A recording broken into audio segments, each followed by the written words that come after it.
Somebody tests positive for COVID and early experiencing mild to moderate symptoms, I still think early and aggressive treatment is a good idea. The reason for that is a lot of times individuals who are otherwise healthy and don't have a lot of risk factors that will propagate the disease and cause worse inflammation can get sicker.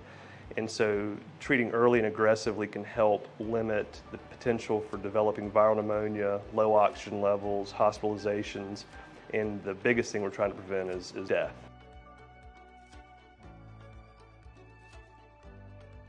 Transmissibility, it varies. Part of the reason why is there's individuals that end up with long COVID who may have COVID symptoms for several months, and fever can be one of those symptoms, and those individuals are no longer contagious. However, as long as they're fever-free for 24 to 36 hours, and it's been 5 days since time of onset of symptoms, without having to take ibuprofen or Tylenol, and they're usually safe to be out and about after that.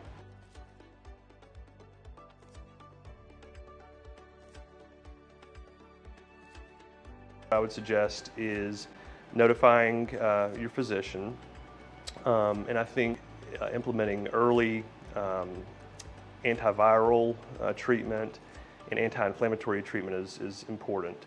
For example, I know it's a hot topic button, but ivermectin can be helpful. Steroid like prednisone, Z-Pak or azithromycin is the other name for that, or doxycycline. And I even use Singulair, which is an asthma allergy medicine that helps block what's called leukotrienes to help reduce inflammation. The other thing is there are several vitamins and supplements that have shown to have some antiviral activity, including zinc, vitamin D, vitamin C, quercetin, and melatonin. So I think starting a regimen with that in consultation with your physician is a good idea. The other thing is after diagnosis, you want to get as much fresh air as possible, sunlight. So even though you're not being around a lot of people, getting outside, getting into the sun, fresh air is very good. And you don't want to exert yourself too much for probably 2 to 3 weeks after the symptom onset. And the reason behind that is the virus can irritate the heart. And you may not feel symptomatic irritation, but you want to just give your body time to heal before you do any like brisk walking or heavy exercising. But certainly getting fresh air, sunlight, vitamins, and an anti-inflammatory regimen would be very helpful.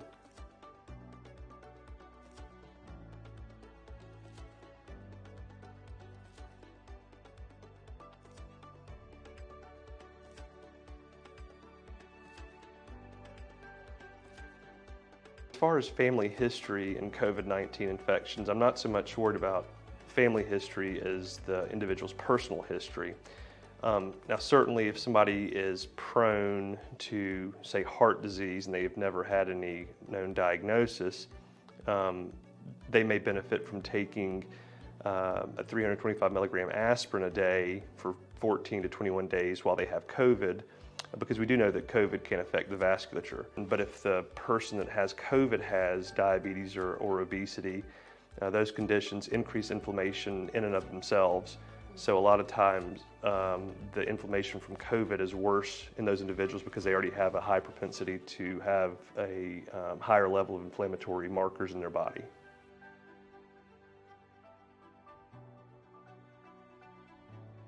I have seen very good success with early therapeutics in COVID.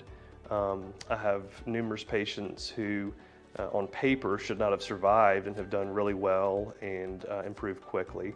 And I've treated a lot of young patients who have had moderate symptoms but that seem to be progressing and getting worse, and starting therapy seems to reverse them quite quickly within a couple of days to where they feel back to themselves much faster than if they had not been started on those.